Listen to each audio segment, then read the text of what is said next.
মানুষ গত 15 থেকে 20 বছর ভোট নামক যে জিনিসটা ভুলে গিয়েছে।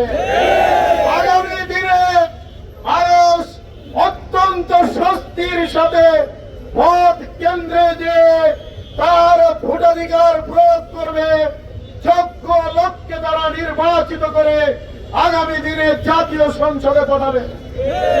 ইসলামী মনোনীত খুলনা 3 আসনের গণমানুষের নেতা, আমাদের প্রাণপ্রিয় নেতা জননেতা অধ্যাপক মাহবুবুর রহমান এখন বক্তব্য রাখছেন।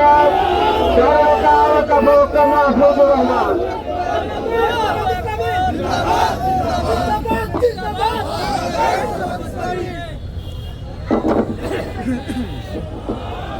আসসালামু আলাইকুম ওয়া রাহমাতুল্লাহি ওয়া বারাকাতুহু। আলহামদুলিল্লাহি রাব্বিল আলামিন ওয়াসসালাতু ওয়াসসালামু আলা সাইয়্যিদিল মুরসালিন ওয়া আলা আলিহি ওয়া সাহবিহি আজমাইন।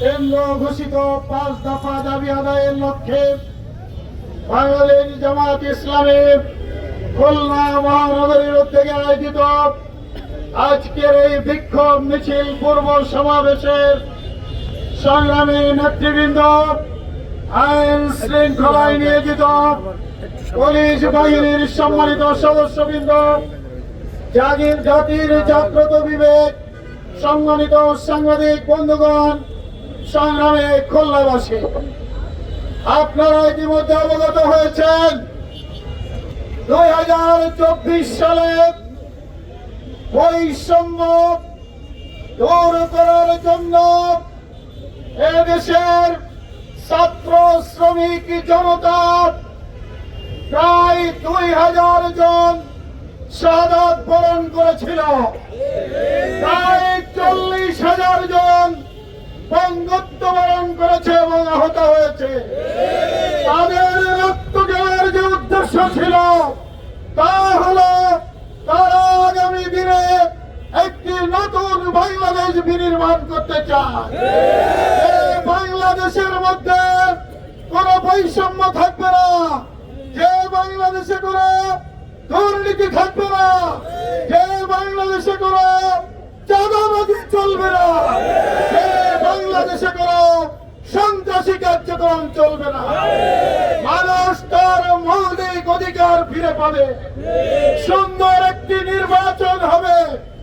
মানুষ গত 15 থেকে 20 বছর ভোট নামক যে জিনিসটা ভুলে গিয়েছে।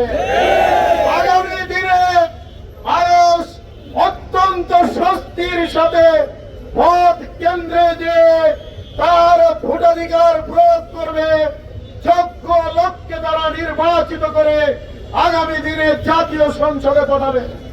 কিন্তু ভাইরা আমার, আমরা খেয়াল করেছি শহীদদের রক্তের উপরে দাঁড়িয়ে জনগণের ইচ্ছায় যে সরকার আজ দায়িত্ব পালন করছে, তারা কোন কোন দলের প্রতি আজ তারা তাদের ম্যান্ডেটকে দেওয়ার জন্য চেষ্টা করছে। বন্ধুগণ, আমরা বলে দিতে চাই পরিষ্কার ভাবে আগামী দিনে একটি লেভেল প্লেইং ফিল্ড তৈরি করতে হবে, যেখানে মানুষ স্বস্তির সাথে তার ভোটাধিকার প্রয়োগ করবে। আমরা খেয়াল করে দেখেছি একই দিনে জাতীয় নির্বাচন এবং গণভোটের আয়োজন করা হয়েছে।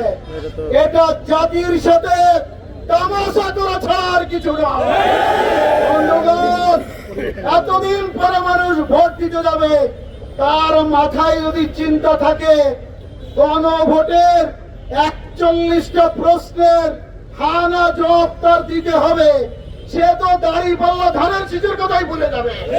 বন্ধুগণ, আমি তাই বলতে চাই, আমাদের যে দাবি এখনো সময় আছে, অবিলম্বে গণভোট দিয়ে জুলাই সনদের এবং যে কথাগুলো সেখানে বলা আছে তার বৈধতা আগে আদায় করতে হবে এবং তার ভিত্তিতেই নির্বাচন হবে আগামী দিনে।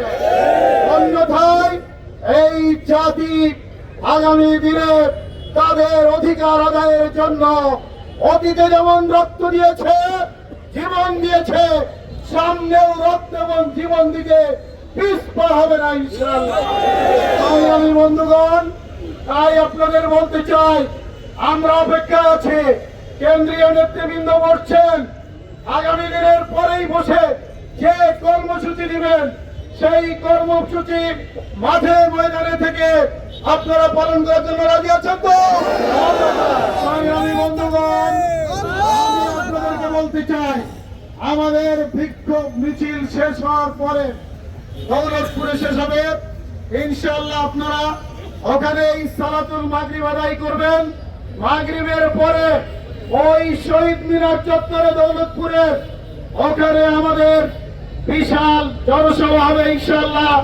যে জনসভায় প্রধান অতিথি হিসেবে বক্তব্য রাখবেন আমাদের সম্মানিত সেক্রেটারি জেনারেল সাবেক এমপি অধ্যাপক মিয়া গোলাম পরোয়ার। সুতরাং মিছিল শেষ করে আপনারা এই দৌলতপুরের শহীদ মিনার চত্বরেই অবস্থান করবেন। সকলকে ধন্যবাদ। আসসালামু আলাইকুম ওয়া রাহমাতুল্লাহ।